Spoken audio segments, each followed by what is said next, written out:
Lundi 17 novembre 2008, 10h30, école des métiers du Gers. Je fais cours quand tout à coup, sans prévenir, font irruption dans ma classe, 4 gendarmes décidés, accompagnés d'un maître chien affublé de son animal.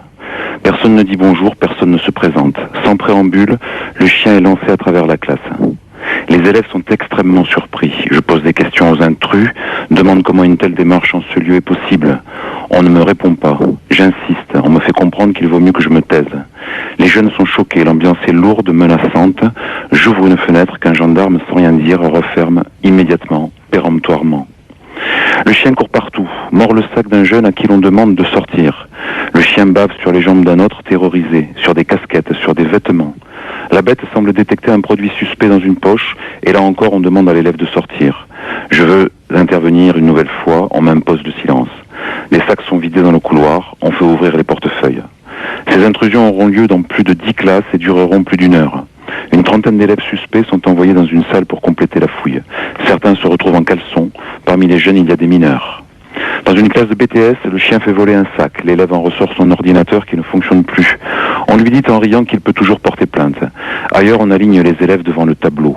Au dire de ceci et du prof, le maître chien lance. Si vous bougez, il vous bouffe une artère et vous vous retrouvez à l'hosto. Il y a des allées et venues incessantes dans les couloirs, des gendarmes sont en poste devant les classes.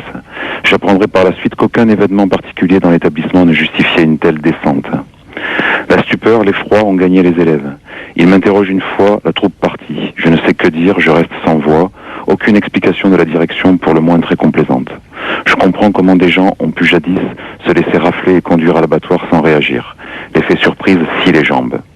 Au-delà de l'aspect légal ou illégal de la démarche, c'est l'attitude des gendarmes. Très impoli, menaçant, ironique, agressif, méprisant, sortant d'une classe de BTS en disant « Salut les filles », alors que bien sûr il n'y a que des garçons. Les félicitant d'avoir bien caché leur cam et abusé leur chien. À vrai dire, des marlous de vrais durs n'auraient pas agi autrement. C'est en France, dans une école en 2008. Je me dis que ces gens-là, les gendarmes, devraient accompagner les gens, les soutenir, qu'ils devraient être des guides lucides et conscients. Au lieu de ça, investis d'un drôle de pouvoir, ils débarquent, on dirait des cow-boys, ils terrorisent les jeunes, ils sont comme des chiens.